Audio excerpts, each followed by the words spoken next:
Alright, and hello everybody, I'm the Super27, and welcome to another Dokkan battle video. Now, a little while ago, we did get some sub-EZAs. We actually got 5 very good and interesting sub-EZAs, so in today's video, we're going to go over them. Now, since they didn't get a designated EZA event, I didn't exactly know what to do for them, so instead of going through the event and reading over them, we're going to be link leveling instead as I read over the kits. So the footage may not be nearly as exciting. It is just going to be me link leveling. We are link leveling 4 out of the 5. I do already have Hercule fully link level 10. So let's go ahead and dive in. And we're going to go from order from what I think is the worst. And then we're going to work our way up to what I think is the best sub-EZA. Got to make sure that I have that on. All right. So we're going to start off with Boo Gotenks. I think this may be the worst of the bunch. I haven't really watched any showcases of them, and obviously I haven't played with the characters yet, so I can't say for certain, but I think that he's going to be the worst. So, his leader skill is physical, 3 key, and 100 to stats for physical types. I mean, I guess that could maybe be relevant. You could probably, by reading a little bit deeper into his passive, you don't really want to use this guy for, like, battlefield or anything, so I don't know if his leader skill is really too impactful, but you could maybe find some niche usage for him. On his super attack effect, he greatly raises the attack and defense for 1 turn. He does supreme damage to the enemy, and he seals super attacks. That's actually pretty decent right there. The seal is very important. There are a lot of big bosses right now, not too many on global, but on the JP side of things, there are a majority, or not a majority, there are several characters fights where you're able to seal deep into the event, so that is pretty good. His I'm just stumbling all over the place. His passive skill is superclass enemies lose 30% attack and 60% defense. Now that's actually a pretty huge debuff. That is just like a passive debuff. Characters like the Gogeta Supreme Battle Spectacle fight, that is him already out the gate. His 3 million super attack would be, what, a 2.7? And his defense is lower as well, so that's actually a pretty good little buff. Are there any other strong super... Like, I don't think you can debuff Beast. I don't think you can debuff Trunks, and obviously it does specifically say superclass enemies, so that means like no Cell Max. That means the new Kid Buu fight. None of those characters would be able to get debuffed, so maybe not the most impactful thing out there, but it's nice to have. He gets 1 key and 100% to stats at the start of turn. He gets an additional 150% to stats when performing a super. He gets an additional 2 key and 100 to stats and 30% damage reduction when all allies on the attacking turn are Majin Buu Saga category allies. And then he performs a crit when the enemy is on attack down or defensive down status. So if you're going up against a superclass enemy who is able to be debuffed passively, he's going to be doing guaranteed crits. So you get to Gogeta Blue at the very end. This guy is doing guaranteed crits. And if you're running him on Majin Buu Saga, he's getting 30% damage reduction. Now, I see this all the time. Just 30% damage reduction or like just guard on their own really isn't too much. That's not my favorite. I mean, that is a low amount of damage reduction. I think we all have to agree. Later on this list, we'll see a character who has 50% damage reduction, but I think just their start of turn defense is going to be a little bit too low. So he's getting 100% defense at the start of turn. He gets an extra 150 on super attack. He gets another 100 if he's on a Majin Buu Saga rotation, and he does get 50 on his super attack effect. So he can get up to some, I would say probably a very impressive or decent defensive capability post super attack. I don't think this guy would ever be able to eat a super attack. Even with his debuff, like, again, because you're only debuffing characters like Gogeta Blue, whose normals are 1 million and super attack is 3 million. So, like, he's not living that, plus he has type disadvantage in that fight. But he's going to definitely be a good addition if you have no other options on the Fat Buu team, or I've been seeing a lot of people have been running just Buhan and the LR, as opposed to Fat Buu being the leader. That way they can run more Majin Buu characters, like Android 21, for example. So, I don't know. I feel like this guy, he will make an impact, but I do think out of the bunch, he's probably the weakest. His link set, however, is quite powerful. Majin, Over in a Flash, Metamorphosis, Kamehameha, Nightmare, the Wall Standing Tall, and Fierce Battle. That's a very good Majin link set. And then he is on a lot of categories, which does make it a bit of a shame that he is kind of restricted to Majin Buu Saga. Majin Buu Saga, Transformation Boost, Artificial Life Form, Kamehameha, Final Trump Card, Majin Power, Power Absorption, Time Limit, Sworn Enemies, and Worldwide Chaos. Again, that's a lot of categories. A lot of weaker categories, too. Like, Time Limit is kind of weak. Majin Power, but like, again, you can run a full Majin Buu Saga Majin Power team. Sword Enemies is a weak one as well, but I guess, again, we can't complain too much. He is a sub-EZA, and as a sub-EZA, I do think he is quite good. Next, who I think is probably the next weakest, is going to be the Fat Boo. So, Fat Boo, his leader skill is STR, 3 key, and 100 to stats. Again, this guy you could actually run, though, as a more reliable leader. For things like Battlefield, Super Battle Road, or not Super Battle Road, but like Battlefield, I can definitely see his 100% stats being much more impactful because he doesn't have a team restriction. His super attack effect, he greatly raises attack and defense for 1 turn, supreme damage to all enemies, and a 30% chance to stun. He does have an AoE, that is something that is very important to note. His passive, he changes int key spheres to STR key spheres, and he gets 150% attack and defense at the start of turn. He gets an additional 50% attack and defense per STR key sphere obtained. He launches an additional super attack with 5 or more key spheres obtained. When there's another Majin Buu Saga category ally attacking within the same turn, he gets 30% damage reduction and an additional 3% damage reduction per STR key sphere obtained, starting from the 4th key sphere when 3 or more STR key spheres are obtained. So he actually does have a Majin Buu Saga restriction. I did not realize that. But the reason I think this guy is slightly better is I think he's going to be just a weaker version of STR Kaba and STR Hit. I don't think he's going to be nearly as good as them because his orb changing, he only changes int. It's int exclusive instead of all types of orbs. Because like Hit and Kaba, they just change a random type. So you have a higher probability of linking some orbs together. So if you have a character like Fat Boo, the Dokkan Fest, number 1, they don't link together because they have the same name. And 2, you're probably going to want to give that character the int orbs. So there is a little bit of conflict right there. But let's just say hypothetically, you're able to give this guy like 7 orbs, right? That is 30% damage reduction, and then he gets an additional 3 for each after that. That would be, what, 47? No, 42. That'd be 42% damage reduction, plus he's getting a lot of defense from all those orbs. 50% to stats per key sphere is no joke, for sure. I could definitely see this guy being a little bit more risky, because he is very reliant on STR orbs specifically. But if you ran him on just a pure STR team, again, you have characters like STR Hit and STR Kaba, even though they both support Extreme STR and Super STR, you can definitely make it work. And there are other Majin Buu Saga characters who you can make it work with. STR Vegito is one who comes to mind. You could definitely make it work in some more niche situations. Again, it might be just a little bit tricky because he does, again, he needs his orbs. Meaning he would most likely have to go slot 1 or 2. It'd be a little bit risky floating him, but I could definitely see you getting away with it. Having a stun is also pretty nice as well, and just having that damage reduction as well. Because he could get to a much more impressive amount of damage reduction, and I do think his stats are going to be crazy. Because if you give him 6 STR orbs, that's an extra 300 to stats. And that's before super attacking or anything, so he doesn't need to do anything. He just needs to collect his orbs. And again, he does create his orbs, so it's not the most reliable because it's only int. But I do feel like this guy could make a decent impact for, like, the Artificial Life Form event against Beast Gohan, because he does also have type advantage at the start of the fight, I do believe. He links well with other Artificial Life Form characters, because his link set, again, it's a little bit wonky. He does have stuff like the Wall Standing Tall, Majin, but he does have the Innocence, Revival, Master of Magic, Infinite Regeneration, and Fierce Battle. So he does have some decent Majin links, but then he has some more random ones, like Innocence is a bit odd. Revival, I could see Revival. I don't get why this one specifically has Master of Magic, though. Interesting. Yeah, a little bit odd.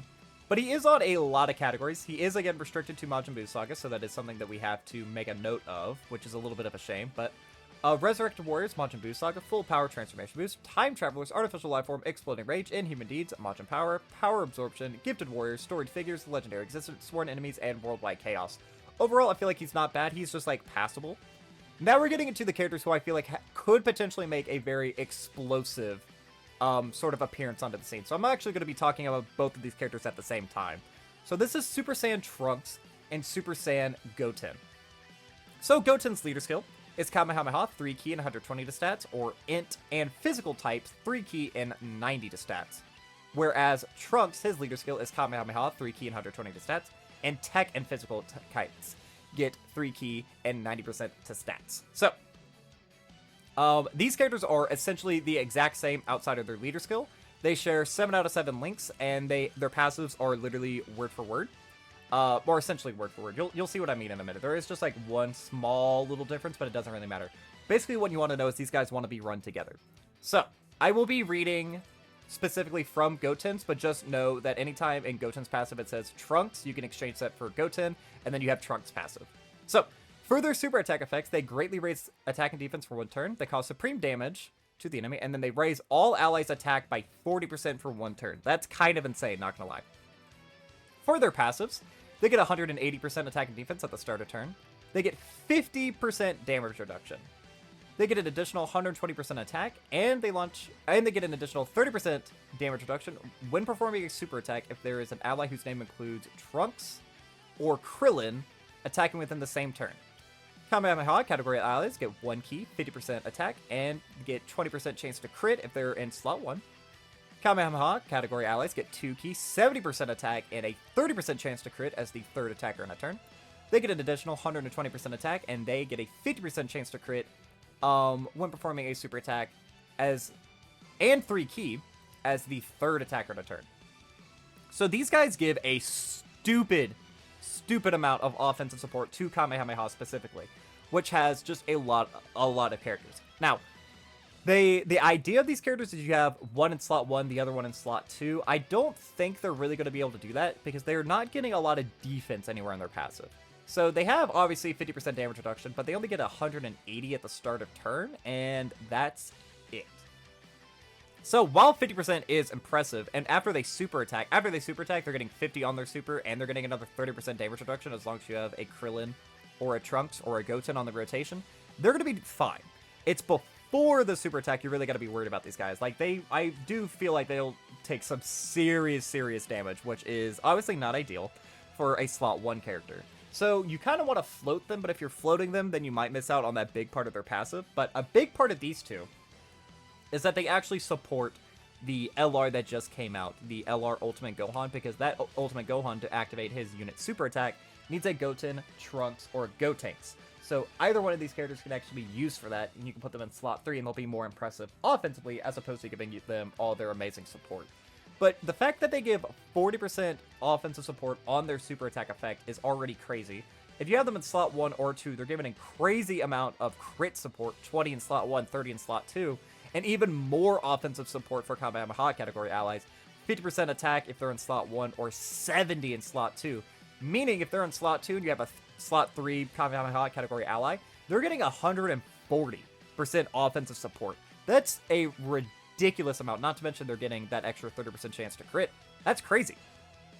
It's just unfortunate that they definitely, I feel like, balance these characters pretty well, because these guys would be stupid, a little too stupid if they had that extra amount of defense and slot 1 before they supered or anything.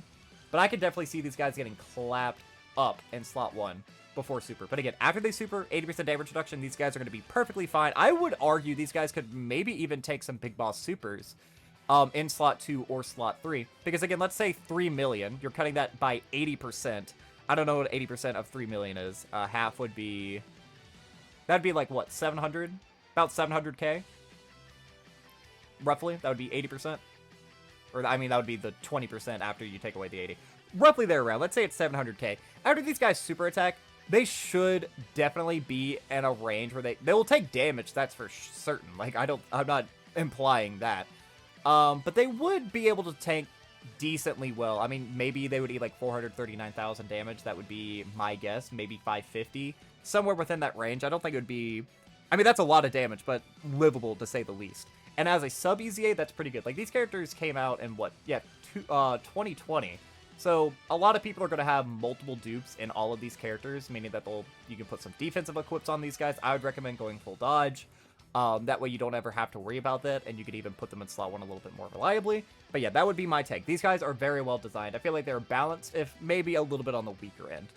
Again, these guys do share 7 out of 7 links, so they are perfect linking partners. They have Golden Warriors, Super Saiyan, Kamehameha, Budding Warriors, the Innocents, Prepared for Battle, and Fierce Battle. And then they have a lot of categories as well, and these guys don't have a restriction. Obviously, they are at their peak on a Kamehameha category team, but you could run them on any of these as long as you have another Trunks or Krillin on the team, and they would work around the same level of, like, they don't change. It's just the rest of the team would be weaker around them.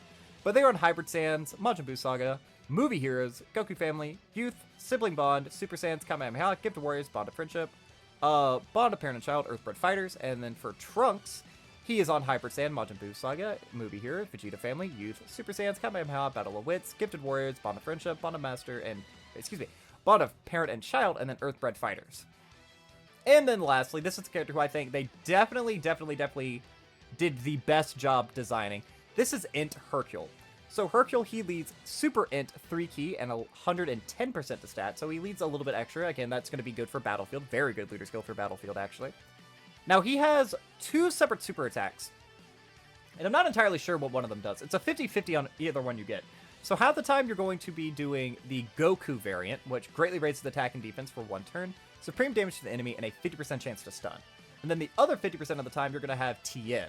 Now, I am currently on the Dokkan fandom, and it says, cause supreme damage to the enemy and supremely boosted power. And then when you hover over it, it says, raise super attack multiplier by 90% during super attack, can stack for 5 turns during the phase of battle. I'm not entirely sure what that means. Is that 90% to stats for both? I'm not inherently sure. Someone in the comment section down below, if you know the actual stat buff that gives you, that'll be nice to know. I will appreciate that. But giving any sort of buff for 5 turns is pretty crazy. And he does also have a high chance to stun on that super attack as well. His passive, it's very short, but it's very nice. He gets 150% attack and defense when performing a super attack. He has a high chance to dodge. And if your HP is 50% or more, he gets an additional 10% chance to dodge. So if you're above 50%, he's a 60% chance to dodge character. That is something like God Goku has once you give him his orbs. 60% is that much better than just having a high chance. It's not a great chance, but it's in that sweet spot. We're not going to complain too much. He gets damage reduction from either 50 to 90%. The less HP remaining, the less damage received. So if the lower your HP, the more damage reduction you get. Up to 90, which is incredibly stupid. He gets an additional 50% attack and defense, and all enemies lose 10% attack per Majin Buu Saga category ally attacking within the same turn. So, this guy, he is a god. You could run him non-EZA'd in the meta, and you would still be fine. He is a character who will he take damage? Yes. Will he do damage? No. But will he ever die? It is incredibly rare, I would argue, to ever see this guy die. He is built very similarly to the tech transforming Buu, right? In his evil transformation. Evil Buu, 50% chance to dodge, 70% damage reduction. That is the role that this guy's going to fulfill, except you're going to crank it up to 11. He is a 60% chance to dodge and upwards to a 90% damage reduction. He will never die. If you can show me a clip of this guy like frauding you and dying in slot 3, I would be impressed. I genuinely would be impressed. He is passively debuffing, and his passive, minus 10% per Majin Buu Saga category ally in the turn. So he can debuff by 20% for both, and he can give himself an extra 100% to stats if you're running him on pure Majin Buu Saga. But even if you're not running him on pure Majin Buu Saga, he's always going to do what you need him to do, which is going to be go into slot 3 and not die. Again, if you guys can genuinely show me a clip of this guy dying, I would be impressed. Like, reliably, outside of just, like, not running him on a leader skill. Because if you're not running him on a leader skill, I don't think he would be able to tank any normals. But as it stands right now, I mean, before he EZA'd, he was getting no stats. He had no stats. It was just he had a high chance to dodge, and he had 50 to 90% damage reduction. The fact that they're giving him upwards to 250% attack and defense at the start of turn, and he's getting that extra chance to dodge, they really brilliantly designed this guy's kit. And he's getting a little passive debuff, which is not too shabby. I'm very proud of this, of how they built it. I can't wait to use this guy in some of the new difficult event. Maybe he can actually help me beat the Kid Buu red zone. You'll never know. But his links are kind of where it's a shame. If you're running him purely for his passive. So he has World Tournament Champion, Champion Strength, Hero, Soul vs. Soul, World Tournament Reborn, Supreme Power, and Fierce Battle. Yeah, his link set sucks. And then for his categories, he's on World Tournament, Majin Buu Saga, Final Trump Card, Earthlings, Saviors is good, Bond of Friendship, Bond of Parent and Child, Earthbred Fighters, and then Tournament Participants. But yeah, that is all of the sub EZAs, guys, so I'm going to go ahead and cut the video. We can EZA all of these boys, and then we can wrap up the video. Alright, chat, so let's go ahead and get all of these guys EZA'd. But yeah, that is going to be all for this time. I've been the Sweeper27. I am a variety Twitch streamer and an upcoming YouTuber trying to make it big in the world. I have a Twitter, a Twitch, a TikTok, and a YouTube, the links of which can all be found in the description of this video. And while you're down there, please don't forget to like, subscribe, share me around, and leave me a comment. For sure, let me know, what do you think about all these sub EZAs? How would you rank them? Do you think I ranked them appropriately, or would you slightly maneuver them around? I can definitely see, I think I might have overrated the Fat Buu, because I didn't realize that part of his passive was restricted to Majin Buu Saga. I thought he just had 30% damage reduction baseline. And maybe, I don't know. I also am kind of just excited to see all these guys in action because I do think they all, again, should work relatively well, even in this new meta that we have with like the Kid Buu red zone. I could definitely see them cooking to an extent, you know what I mean? I feel like they could all be really good floating options. None of them are really going to be good main tier options, except for maybe the Goten and Trunks. Maybe. I don't know. Maybe if we get like a new Kamehameha lead, like, I don't know, who could be a good like Kamehameha lead? Like a Super Saiyan 2 Gohan versus Cell could maybe be a good Kamehameha lead, or we could, I don't know, perhaps get another Kaioken versus Grade 8 Vegeta, like Gallic Gun sort of thing, you know what I mean? That could maybe be like a new leader who could definitively go into slot 1 and they could go into slot 2 and 3 and they could cook. I don't know, but yeah, let me know what you think about all these guys down below. But yeah, that'll be all for now. So as always, I've been the Sweet Bro 27, and I am signing off.